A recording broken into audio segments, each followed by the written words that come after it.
Good afternoon and welcome to another live edition of the Dream Wager. We are here on this magnificent Monday, July 19th, 2021. As always, I'm your host, Dylan. Alongside me, we got our NBA guru, Elvis. How are you doing, bro? Bad. Yeah, Just bad. yeah, we'll leave it at that. And joining us from sunny South Carolina, the legend, Joey D. How are you, sir? Doing good. Hanging in there. Attaboy, that's all we could do. Joe, you still on fire? Yeah, 4-day hot streak, man. What's your record been? I see you had another parlay live on Yeah. our Mets. Yeah, man, I had a feeling. I was like, you know what? We're down against the Pirates. Even though it's away, I felt like we were going to, get a home run or something. Michael Conforto, man, hero of the day. That made me undefeated yesterday. I was undefeated like the previous week. But for the Saturday record, I'm pretty sure in the UFC, I went 12-10. So, a little decent, but above green, Yeah. How about you, Elvis? How have your bets been this weekend? Bad weekend. I thought Phoenix was gonna win Game 5. Didn't go. It was didn't looking go. good at first. Yo. Red Sox lose 2 in a row. I'm gonna blame my cousin on that one. Yeah, Ed. He's banned from going to any Red Sox game from He's now on. 0-12. 0-12 as a fan, as a spectator. Yeah. When he So attends? Yeah. If you're a $100 better, you'd be up $1,200. No. On just Honestly, Ed. yeah, because Yankees are favored most of the time. Wow. But I did go 2-0 in UFC. I'm heading in the right direction, baby. So we got to think positive. But I think I jinxed it. I was talking to Joe on Twitter after the first quarter, and they were up 16-18. I go, you're on the right side. Yep. Phoenix, I jinxed it. And I know the Red Sox been hurting you this weekend. They hurt me too. Joe, great call on the Yankees getting a couple wins. They took the series 2-1. You're pretty upset about I was that. say I could take some of the blame there too, Elvis. I am mad. I am mad. All right. I had an all right week betting wise. I went 13-8 altogether. The Red Sox burnt me twice with the Mets, and the sun's just melting down, put a real damper on things. But it all changes this week. It's a new week. We got a light show for you guys today. We'll take a look at potential closeout game 6, the Deer District tomorrow night, recap a great fight night that took place on Saturday, and we'll even leave with some best bets on the diamond for you guys. But Joe, I do want to start with the fights that we saw on Saturday night at Vegas 31. I personally thought this card was great. We got a bunch of knockouts and a great performance from a lot of fighters.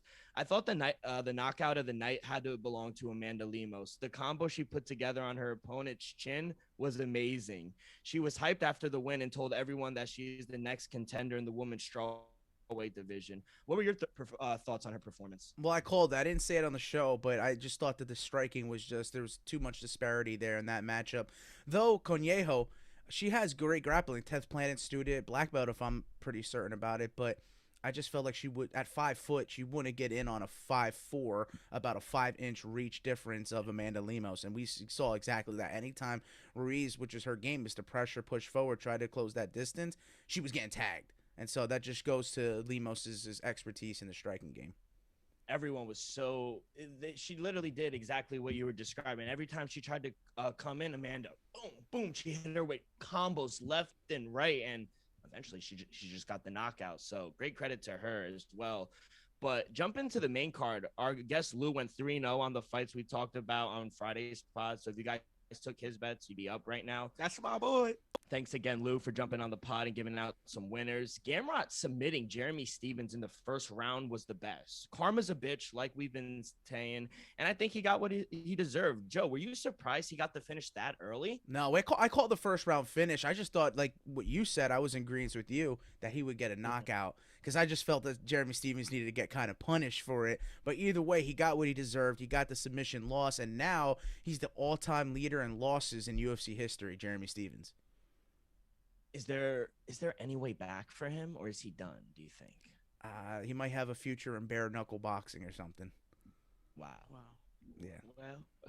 Well, let's head to the co-main event. I know you took Renew, but Miesha Tate looked sharp coming back from almost 5 years. Impressive. Very impressive. What surprised you most about her performance, Miesha Tate's? Well, I kind of called the opposite. If you saw my picks, my verdict picks, I had Reneau with a 3rd round knockout. It was the exact opposite. So I thought I would see a finish because I thought that she maybe go out on her, high horse, that she would, go out with a retirement fight. But, I should have seen it coming. A lot of the OGs were like, 4 consecutive losses. She's already planned this to be her retiring fight. So it's like, what kind of, you called it too on the episode. She's already checked out. She's not there any longer. She went into that fight kind of not even being there mentally. And all credit to Miesha Tate because she could have a resurgence here. She's looking to get back to the title picture. I would say pump the brakes a little bit about that because MMA has definitely evolved from when she last fought. And, of course, the champion, she got pieced up at UFC 200 by her. She lost bad to Amanda Nunes. So what I do see is possibly a Holly Holm rematch because Holly Holm's kind of on the decline, and they're both actually clamoring for it on, social media. So I can see that happen for Miesha Tate, and I'm pleasantly surprised by what, she has. She got her life in check, and she could do it because she's always wrestling-based, grappling-based, but, hey, she threw some punches out there and got that 3rd round TKO. Yeah, because I haven't watched too much of Miesha Tate, just highlights and stuff. And then when you were outlining that she's not a good striker, I was like, this must be a different girl from what Joe remembers because she was piecing her up. And even Paul Felder, John Anik, they were all like, this is the best Miesha Tate we've ever seen. Absolutely. Maybe it is the layoff, but whatever the case is, I thought it was a dominant performance. Normally, your mitt work kind of like gives a picture into how you're going to look coming into the fight. And her mitt work, from what I've seen, was not good. It was kind of like Ben Askren-ish.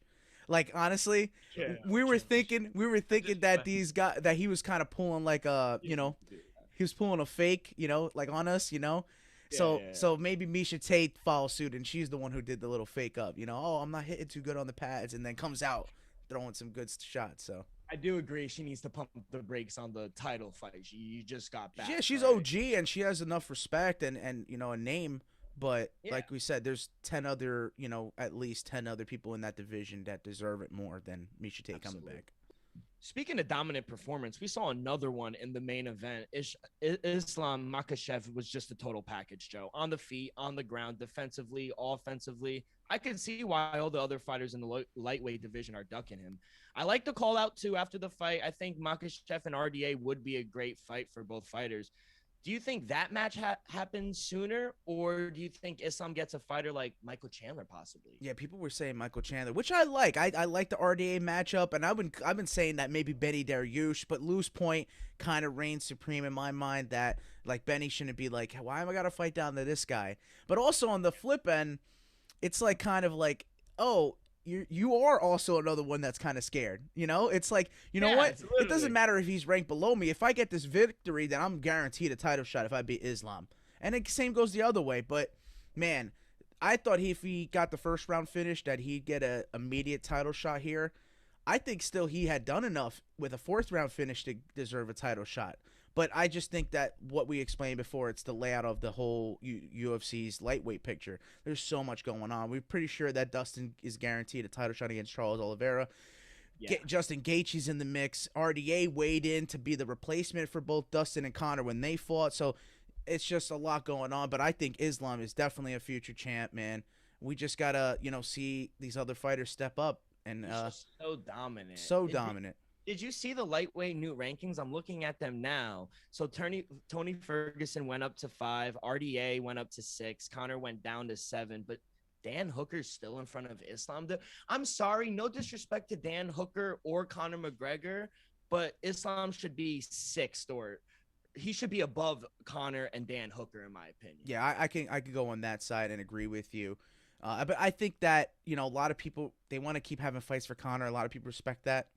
I know. He's a moneymaker. Exactly. He's box office. And then with Dan Hooker, a lot of people respect his resume. As we talk about Poirier's resume, we got to look at Dan Hooker and who he's beaten. Yeah, granted, he's on the little slip right now, but the man has had accomplished wins. So, absolutely. Well, I'm glad this was a great fight night and get us ready for this week's Sandhagen versus Dillashaw. Is this UFC Vegas 32? Do they just go in order now? Yeah, but they're also categorizing them as ESPN, so like also known as ESPN, UFC on ESPN 26, 27, UFC Vegas. I think the UFC Vegas mantle has been put on when they started with the Apex stuff a lot. But I think it also can carry over into if they do the T-Mobile Arena, if they happen to, which is most likely going to only be on pay-per-view, so I can't say the same, but if they were ever do it at a stadium in Vegas, anything in Vegas would basically still be labeled under that. So I'm pretty excited for next week's fights. We got a lot in store. We got to see what's going on with, TJ Dillashaw coming back. I think is very interesting, and I know a lot of people are riding with Corey Sandhagen, but look out. Look out in that one. He hasn't won a fight. What did Sugar Sean say? You haven't won a fight since 2012. Wow. You sure he didn't call about Cody Garbrandt? I think he saw that about Cody Garbrandt. Cody Garbrandt? Yeah. He didn't say Sandhagen? No. He might have been if he was talking about more Dillashaw, but I think it was definitely Cody Garbrandt. But if I could just say one thing about the previous fight night as well is look out for Daniel Rodriguez at 170. The man has finished 6 straight opponents. I called the KO TKO. He got that in the first round. Of course, if you check, all our Action app, all our social media, we post it up there. So I just say keep an eye out for him because, man, people actually say, hey, I think now it's time for the big show, and I think he deserves it after all the knockouts he's been getting. The man is proven. Wow. Do we have any Bellator PFL this week, or is this just another fight night? It's going to be another just UFC. We did have Bellator. I went 3-2 in that. Interesting main card. Juliana Velasquez could be a world beater at her weight class. I think she's fighting at 115, but she has 12 straight losses, 12-fight win streak. She's undefeated in pro mixed martial arts, so she's up there. In terms of like women's pound for pound rankings, I think you got to respect what she's done. So. All the favorites won, right? It was funny, yeah. All the favorites in Bellator won there, so kind of like you would have 5-leg parlayed if you would have been. Yeah, I had to take a shot on a couple of the underdogs, but like you asked, we go into this week with just the UFC, and then I know down the line we're gonna have PFL come back. We're gonna have some one championship. We're gonna have a couple other things. Oh, great. Well, let's hit the hardwood, boys. The Bucks come back from a 16-point road deficit to win Game 5 to take a 3-2 lead. And now we're just one win away from their first championship since 1971. You're shaking your head. Why? I'm gonna be honest. Despite Suns coming out on fire, they just simply choked it away. What? You get a 16-point lead. Started first. You're home. What else do you need? Did they lose their mojo, or are the Bucks just a better team?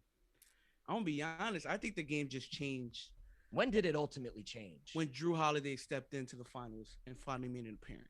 Oh my God! After game 2, though, because he wasn't doing anything up until Defensively, game 3. he was doing his thing all series, but in the second quarter, what he did leading that team in that comeback was sensational. I'm gonna be honest. The game turned when he started taking over the game. Wow. Second quarter on, he was dropping buckets. He was guarding Devin Booker. He was guarding Chris Paul. I knew the Suns was in trouble when it was like 6:35 left in the third, and Drew Holiday is guarding Devin Booker 94 feet. As soon as Devin Booker steps over half court, he steals the ball, dribble, step back, hits a three. Oh my! In his face. And they take the lead 83-75. Uh-huh. I knew right then and there, if Drew Holiday, Chris Middleton, and Giannis are playing like this, Suns can't beat them. Even with Booker dropping 40. Dropping 40, averaging 40 damn near for the series, won't be able to beat this team. If Drew Holiday is going to guard you 94, they're going to come back and hit step back three. You're not beating this team. And Chris Middleton, what I said before we ended the show. Before I ended the show, I was like, "Yo, we got Chris Middleton his flowers, man. He's having one of the greatest playoff performances of all time." Yeah, there was a good play that he made towards the end of the game. It was dribble, drive, step back, his mid range. You saw that late one he hit against Crowder in the corner. Yeah, with the and one. Yeah, but I'm gonna tell you something. I know the game ended crazy with the Giannis dunk, but Chris Middleton won this game. He hit a three to put him up 120-112. And then the Suns proceeded to go on a 7-0 run. Devin Booker hits driving. Who steals the ball? Devin Booker hits a driving layup, and then off a pick, Devin Booker hits a step back three. And then in the next possession, Chris Paul hits that hard layup on Collinson. I thought it was a foul. Should have been a foul. Should have been a foul, but they let it play on. And then the play of the game. After Giannis missed 2 free throws. Giannis got to hit those free throws. But, hey. That's another conversation. With Drew Holiday, I'm going to be honest before we go there. I admire Devin Booker trying to go in his Kobe moment. Because I personally believe he was going to do the same jump shot and move he did against the Clippers in the bubble last season. Remember when he hit that game winner against Paul George? Mm-hmm. I believe he was going to dribble, drive, and turn around, hit a fadeaway for the win. But I don't think he remembered Drew Holiday was right there behind him. And wow. That ultimately cost him the game. I admire he was going to go up. He was going up. I guarantee he was going up for that jump shot. I guarantee. But what were your thoughts about the game, Joe? Man, Elvis, no, I agree with you wholeheartedly, man. And it's like, as a Suns team, you look at your opponent and you go up, like you said, 16. There was a run where they went up 7-0, though that Bucks had just took the lead there. It's just like you're doing everything you can and these guys won't go away. So how deflating is that to you when you get on the sideline and you're god awful tired, and they're tired too, but they're, like I said, they're not going away. And oh, we got to go back on the court, we got to face with this, we got to be faced with like you said, Drew Holiday basically running the show, taking the pressure off of Giannis' shoulders, because they're going to double team Giannis. We're going to try to get him out of the game, but that's what happens when you can't stop the rest of the team. When you stop the star player, now the other guys and role players are beating you, there's not much you can do. So I agree wholeheartedly, man. And I also think, to Joe's point, once they start, Giannis especially, stop playing bully ball, he was playing so much better off the ball, passing, rebounding. Obviously, his free throw needs to work, but guys are cutting now. I think they're just playing harder than the Suns. And one thing I admire about Giannis, they came back in that game without him on the court. Yeah. So he didn't come back on the court and inserted himself. He was like, all right, let me just go to flow. If they need me to score, they need me to score. But let me just keep giving it to Middleton and Holiday, because this was their game. If Holiday goes to he went for 27 and 13 assists. That's what killed you. The 13 assists. He accounted for damn near almost 60 points. 27, 13 assists. I said this a couple episodes ago, and when we were watching the game and he goes down, I said this is gonna kill them when Sarge goes down. Who would have thought at that moment in game one, early in game one, that Sarge would be the difference in the series? Because when Crowder goes out, they're so small. Even with Ayton on the court, I've been just telling get you, out Dylan, rebound. it's just been getting out rebound the whole series. You're not gonna win a finals when you're minus 13, minus 12 offensive, just off the offensive boards. You got Pat Connaughton over averaging damn near 5 rebounds a game. Wow. He's hitting some big shots. You're not a fan of him, though. I'm gonna be honest. If they didn't win game 4, I was gonna torch him on Friday's show. Wow. I was gonna torch him on Friday's show because Devin Booker, Chris Paul, and Malik gave that boy at least, no bullshit, you could honestly search it up, more than 30 points. Also, to harp back onto the Suns, Chris Paul has been choking as of late. The turnovers are crucial. The turnovers are crucial, Dylan, but I'm be honest, the Suns had a great game. Chris Paul had this 20 points, almost 10 assists. Ayton had 20 and 10. But Booker it's not had a 40 enough piece. because This they're is the best thing. This is the best game they had collectively. You could say this series, and they lost. It's because the other three, Giannis, Middleton, and Holiday, they're having better games. You're not matching their intensity, which goes into my point. I don't think they're playing as hard as the Bucks. The Bucks just want it more. And you could see, you don't see Devin Booker, or we don't know behind the scenes, but on the bench, you see Giannis, you see Bobby Portis, PJ Tucker up in the faces of the players rallying the troops. You don't see that onto the Suns. Maybe behind closed doors they might do that. I think Monty does that, like firsthand with his players. But I think personally, right now, I think they're just undersized. That's really what it is. They just keep getting out rebounded every game, and you can't win it, especially in the finals. You're gonna have to get rebounds. I want to say something before we move on. Chris Paul is on the verge of becoming the first player to lose 4 best-of-7 series in which his team led 2-0. The only other player with 3 best-of-7 series losses in which his team led 2-0. Can you guess? It's a former teammate. I'll give you guys both one. A former teammate of Chris Paul? Yep. I'm gonna say James Harden. Nope. You got your one guess, Joe. Oh, ex-teammate of Chris Paul. Yep. Oh, I want to guess after Joe. Something's like telling me that it was on the Hornets. Like it's a teammate from the Hornets. That's not from Clippers. No, so I'm wrong on that. It's not on the Hornets. No. I think I know who it is. JJ Redick. Nope. No. Russell Westbrook. Nope. Wow. I get one more. Yeah, no, he got 2 more. It's a democracy. Oh man. It's a teammate, right? Yep. Ex-teammate. And I'll even give you this. It's on the Clippers. Yeah. You got you're done. I'm done. Shame. It's got to be an older player, man. It can't be like. And Elvis, I'm ashamed because we were talking about this player yesterday or 2 days ago. I'm gonna say it, Joe. Yeah, you get me. Blake Griffin. Ew. Lob City with the Kia. He just blew a 2-0 lead. We was up 2-0 against the Bucks. But then Kyrie got hurt. We was up 11. Kyrie got hurt. Bro. In game 3. I think this is essential. I think maybe the Suns. I'll give you my lean a little later on, but let's talk about the game tomorrow. The Bucks are back home for Game 6. They find themselves a -5 favorite with the total set at 221.5. Elvis, I'm gonna start with you. Do they close it out tomorrow night? I want to start by saying this. Okay. I am on record saying Bucks in 7. Yep, I got it right here. Yeah, it was on paper. It was on video. It was on YouTube. Yeah. So. But I'm wrong about that. Wow. But what the main thing is, I'm right about one thing. The team. And it's Bucks. Oh. I don't know too many people who picked the Bucks winning this championship. I only know one other. I even faded myself. So, with that being said, Dylan, I got it here right here. I said Bucks is 7. Right now. Plus 600. Yeah, right now, I'm plus. It's still live. It's still live. But this is garbage now. No, I'm not throwing this away until the finals. Because the Bucks will close it out tomorrow night.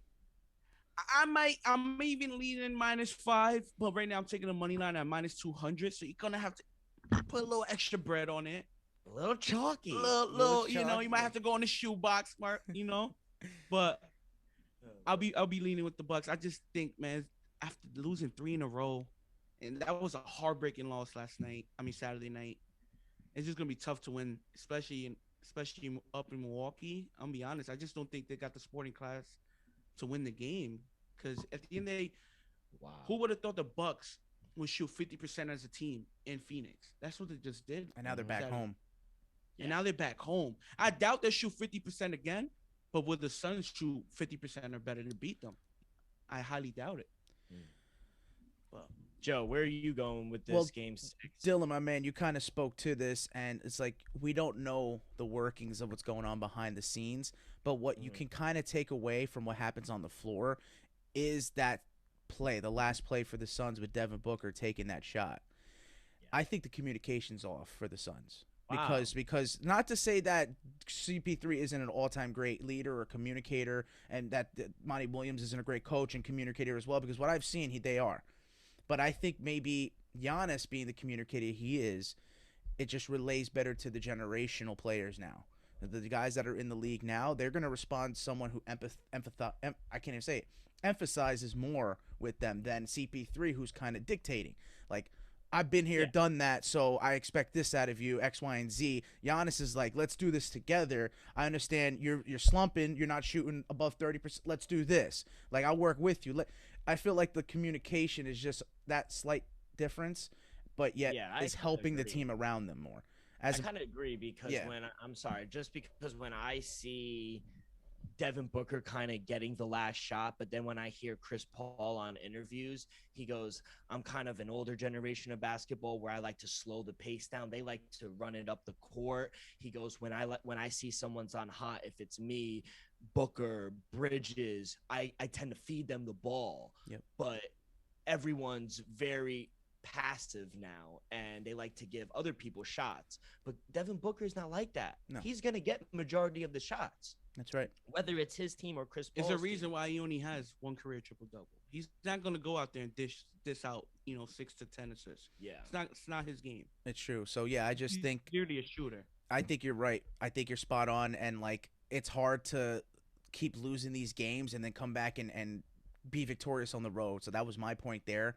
So, man, I hate to say it, but I think the series is done. I'm giving the points, and I'm parlaying it with the over because I think we'll have a high-scoring affair. Ooh, what's the over, Joe? I had it at 222. So let's. I won't be surprised if it creeps up to 223, 224. I didn't play any straight bets here, but I think Milwaukee could run away with it late game. Like what me and Dylan were talking about is that we thought the Suns had it in the bag at halftime. We thought that was their game, and then their game to lose, and it proved right because they did lose it. So everything we're talking about, I think, is reigning true. But I'm gonna side with the hot hand, and it's fading myself. I'm like I'm on the fence unbelievably. I'm fading myself every single way I look. But yeah, Milwaukee given the 5 and the over at 222 leaves you a two-way parlay at plus 261. Let's see if it happens. For me, I kind of like the under 221.5. Both teams shot, like you were saying, Elvis, both teams shot the lights off the building, but the pace continues to drop. This is the highest total in the series.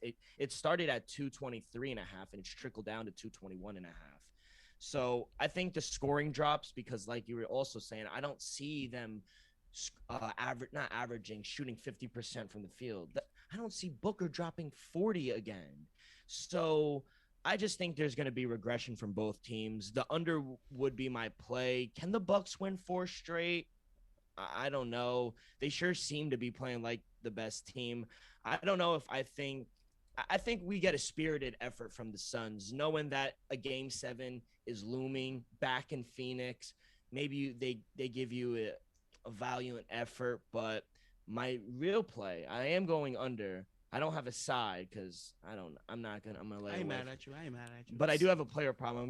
Like I was telling with Booker under 31.5 points. His original point prop was around 27, 28 the first couple of games. And now since he has his back-to-back 40-point games, his point prop is all the way up to 31.5. I think there's going to be regression coming from him, especially being on the road. Holiday's probably going to be guarding him. I'll dive under his point prop 31.5 at minus 122. I like it. Yeah, you like him? It could go either way. It could definitely go either way because I guess the way I'm seeing it is that you do get some high-end performances and the pace may, not that they're going to shoot 50% because that's hard task to repeat, but that they go up and down the floor a lot more.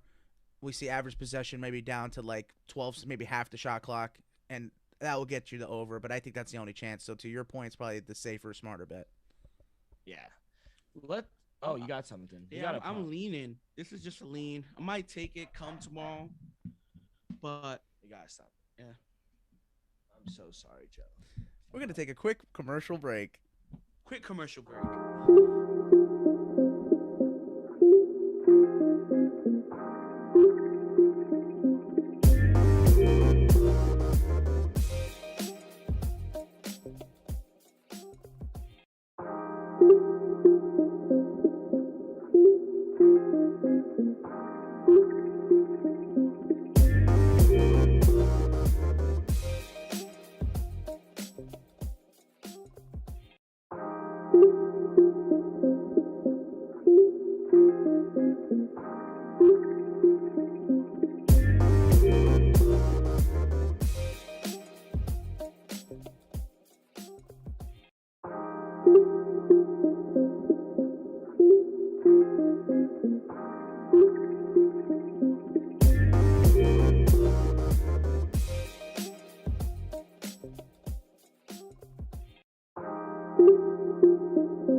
So Elvis, you got a prop you were telling me. Yeah, I think consistently on besides game one, Jay Crowder has been consistently. He's been making buckets home and away. So rebounding as well.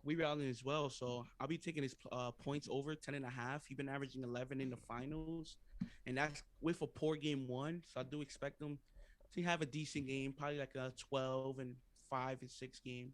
Do you like what's your opinion on his over threes? It's at 2.5. 2.5. I'm gonna be honest. I think I'll take the over. I will lean the over. I'm not taking. I'm not gonna say you'll lean. I'll lean the over just because I know he will take the shots and he'll make them because he's been there and done that. This is not his first finals. He was just in the finals last year playing against the GOAT. Yeah, that's the thing. He's definitely gonna get the over the attempted shots. Is he gonna make it? Yeah, he's been shooting damn near 50% from three himself. I think he is over 50%. Because I remember that day, I think game 2, he was 6 or 7, going crazy. But your point prop is Crowder over 10.5 points. Yeah, if anything, I'm about to see what's his points and rebounds. I'm on here as well. I'm looking at it's at 17.5. I might even hit that instead of if you don't trust the points, if you think he's gonna have more rebounds, 17.5. He hit the over. But I think Jay Crowder, he's been consistent all series. I think he'll hit down. Even on the road. Yeah. So, all right. Thank you, boys. Let's hit the diamond.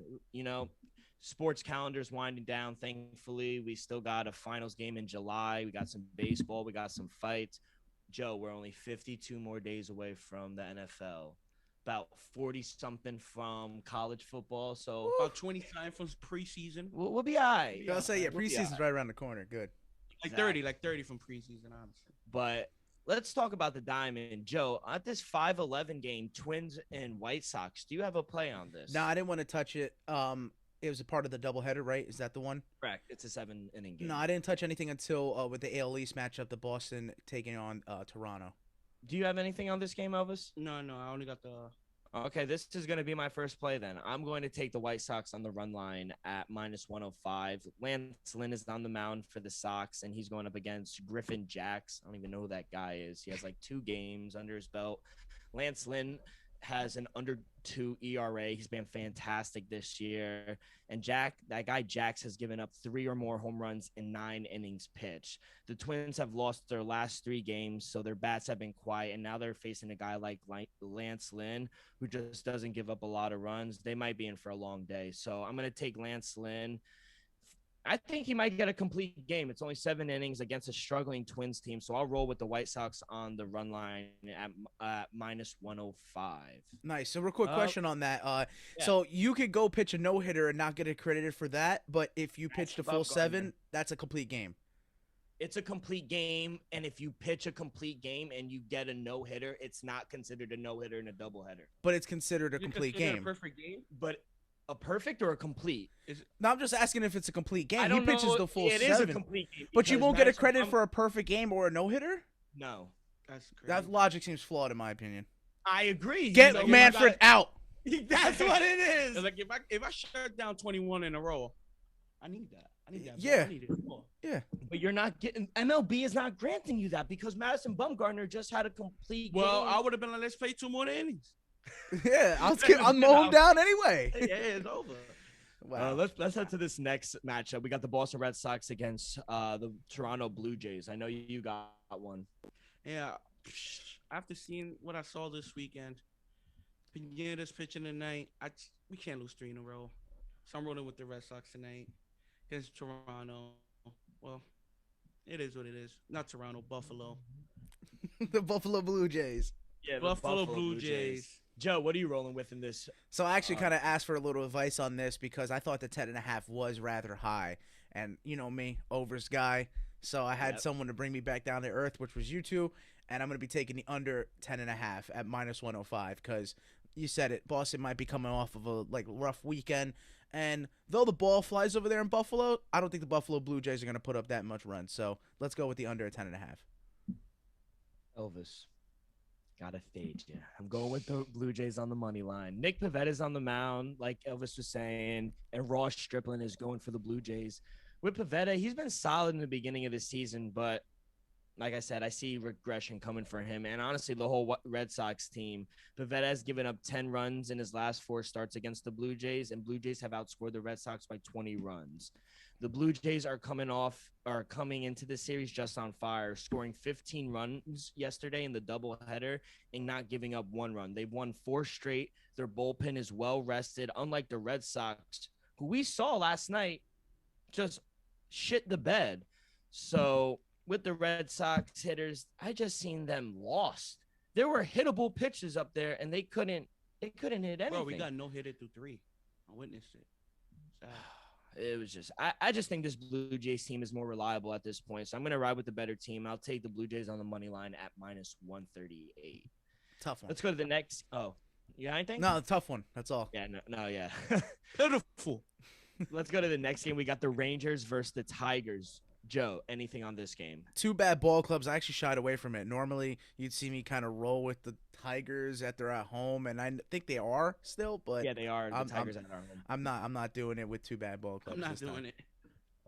I lean Tigers. You're getting a half a run in the first 5. I would lean Tigers since they're at home, and I like Mize. I think he's better than Gibson. Yeah, a lot of money line first 5s. They push, so it's good to either give or take a run, half run. Exactly, especially if you're getting plus a half. That's right. Elvis, any opinions on this one? No. Nah, but 2 bad teams. 2 bad teams. It's hard to play. Yeah. Let's go to even another bad team right now. We got the Baltimore Orioles versus the Rays. Joe, anything on this game? Surprisingly, so yes. If you look at the trend, actually Baltimore has won the past couple of games. So yeah. I'm going to be taking the Baltimore in the first 5 plus the half a run. We just talked about it. You're getting tremendous value, plus 140 for getting a run. They're at like plus 230 money line in the first 5. Yeah. So it's like, I actually like who they have on the mound. I got to correct myself if I'm wrong. Spencer Watkins, 1-0, 1.74 ERA. So some hope there. Taking on Ryan Yarbrough, a lefty. I think Baltimore, though Trey Mancini's a lefty, I think they actually hit lefties a little bit better. That ballpark, you might be able to get a couple over near the factory and stuff like that. But they're actually playing in Tampa Bay. So indoors, I'm still rolling with it. I just like the plus money there. It might not be the most confident on my board, but I'm gonna stick with the plus run because, like we always talked about, if they push, hey, the half run's gonna You're save good. me. Exactly. How about you, Elvis? Anything on this game? I was gonna lean the under, but Under 9? under 9. Why not? You like it or you didn't like it? I don't know. I was just afraid because it's in Tampa, so you never know they could put up some runs. But if they were in Baltimore, I would have smashed it. Yeah, I would lean. I don't know. I saw it earlier at 8.5. Now it's trickled up to 9. Yeah, that's what I was saying under. Yeah.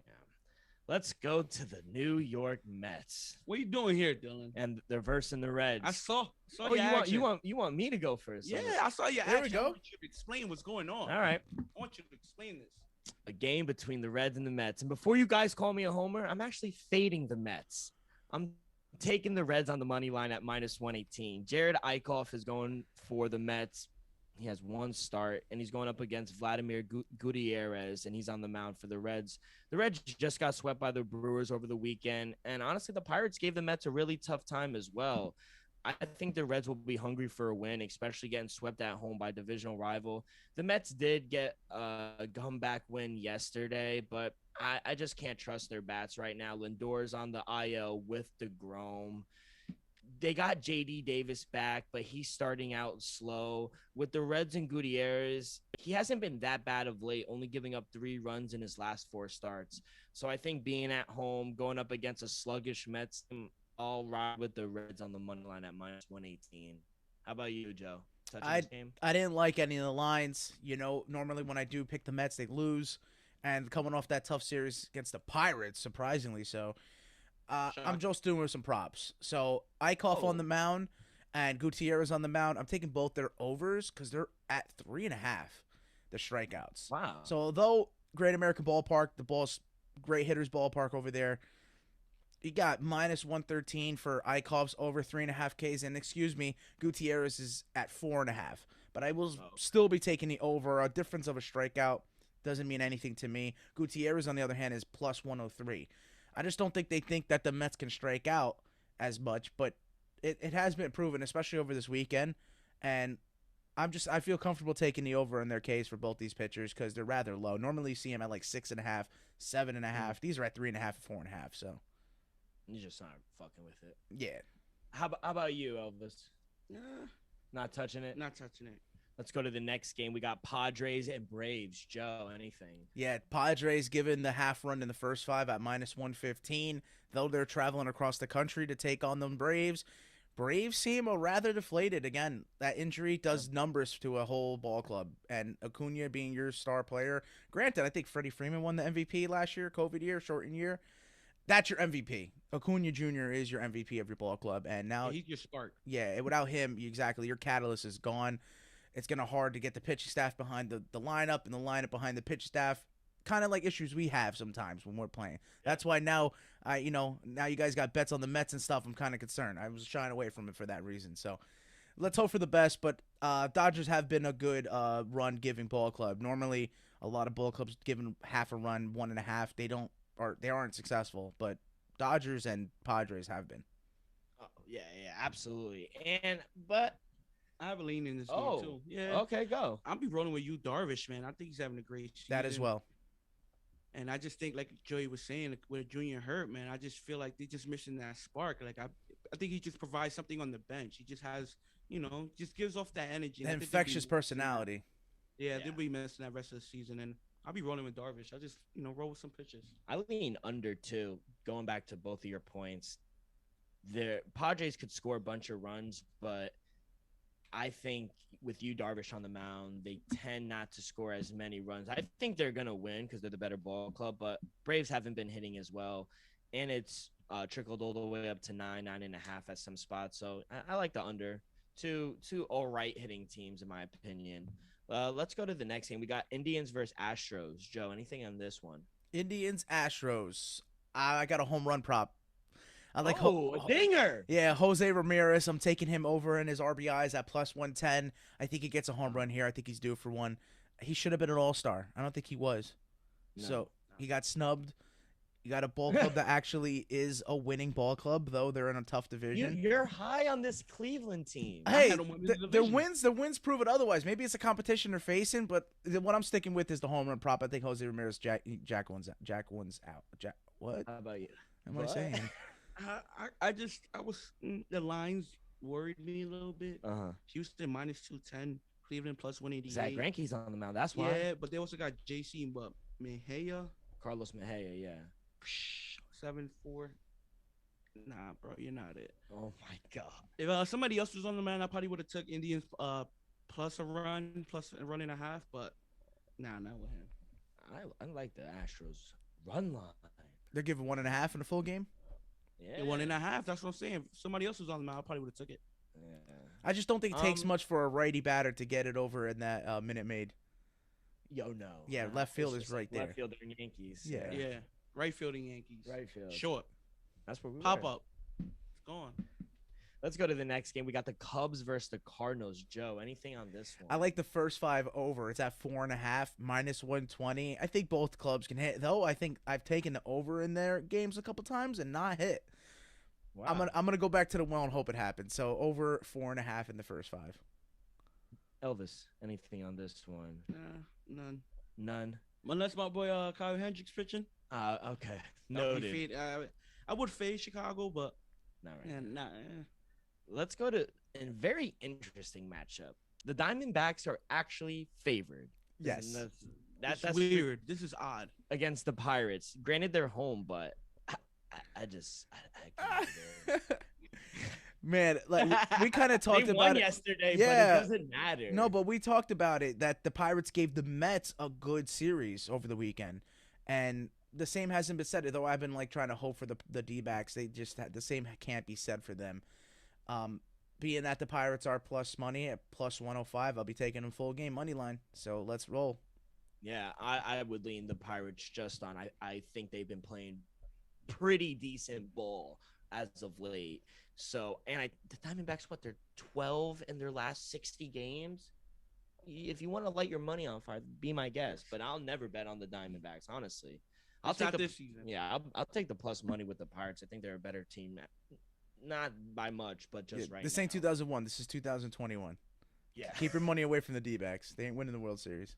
In this next matchup, I think I know where Joey's going with this one. We got Angel, Shohei Ohtani, and my boy. Yeah, I'm going with the create a Kirby. player road to the show, MLB the show. You know what I'm saying? This guy's just straight out of a video game, and he's on the mound. I maybe leaned some of his K-pops, couldn't find him, but Los Angeles Angels minus the half run in the first 5 at plus 130 because you're guaranteed Shohei Ohtani is going to get at least 4 or 5 innings. So that's a comfortable bet, and it's plus money because they're giving a half run. So let's do it. Though Oakland is a good ball club, just can't be fading Ohtani. How about you? My lean is with Otani tonight. Wow. I feel like he's gonna come out pitching strong. He had a couple, good amount of rest, so he might come out dealing tonight. Won't be an official play because the bats on the team is just. Oh. But if I had to lean Angels, I think a tonight. lot of people are on the side and like backing Ohtani because he's a great ball player, probably the best in the league, him and DeGrom right now. But pitching wise, I wouldn't be so high. And I faded him a couple times on the pod just in general. And it's actually worked. He gives up a lot of hard contact. I mean, I don't know how the Angels are favorite. No, they're on the Oakland's road. favorite. Nah. Angels are I'm looking at it minus right- 105. Oakland's minus 110. That's on action. I'm on FanDuel, I guess, on books. Yeah, there's no way I would have been able to give the half a run if Angels were not favored. Yeah, no, never. So that's You can why. never So do the fact that I was able to give the half a run shows that the Angels were technically favored, even though I think it was a pick 'em like you said. But he has been playing amazing ball, so he probably could will them to win. I honestly Maybe don't he know. hits I a have no homer. opinion. I just my what, Yo, Joe, maybe that's he silly. hit one yesterday. Let's go. He'll probably That's hit all he another one does. tonight. That's all he does. He does give up a little hard contact, but he'll strike people out and he'll hit home runs. That's his thing. The thing that worries me is just all the public is always on Ohtani, and you know me when everyone's on something, I like to go the other way. So Smart. that's just the play on Smart, me. man. How about the Giants and Dodgers? That's the last game we're looking at pretty Last much. game. Here, I didn't want to touch the line because I think you have a great competitive matchup here, late night West Coast matchup. But just like I did in the Mets game, what I'm doing here is I'm going to be taking the pitchers, but they're unders in the Ks because this is what we're seeing. Gaussman doesn't really strike out a lot of guys, but he doesn't give up hard contact. He's one of the better pitchers in the league. And then Gonsolin, I don't think he does the same. He doesn't really strike out too many people because he has one less K on the odds. So Gaussman under 6.5 at -123, and Gonsolin under 5.5 is at +100. So I just think that the two good hitting lineups, Giants want to prove something. Dodgers, like I said, I don't think they really strike out too much. They haven't shown any real weaknesses. So I feel comfortable with the pitchers getting it under there, as opposed to, like I said, with the Mets and their pitchers, that they probably get the under. Take in mind, this is a huge difference in strikeouts. It was 3.5 for those. Here we got 6.5. So under seems a little safer. Elvis, you have a play on this game.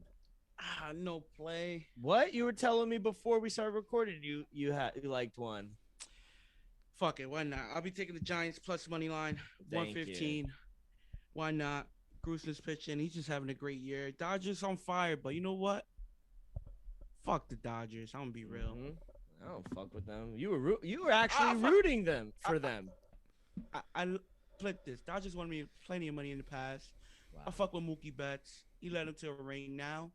They could just fade away. They're gone. That's it. I mean, you're getting plus a half a run first 5 with Gaussman on the mound. I'll take that anytime. So I'll take Gaussman and the Giants. And I think this Dodger team isn't that good. I told you guys I'm very high on the Giants. I think they're the best team in that division. So, excuse me, I think I'm going to get plus money as well, first 5 with them. So I'll take first 5 with the Giants.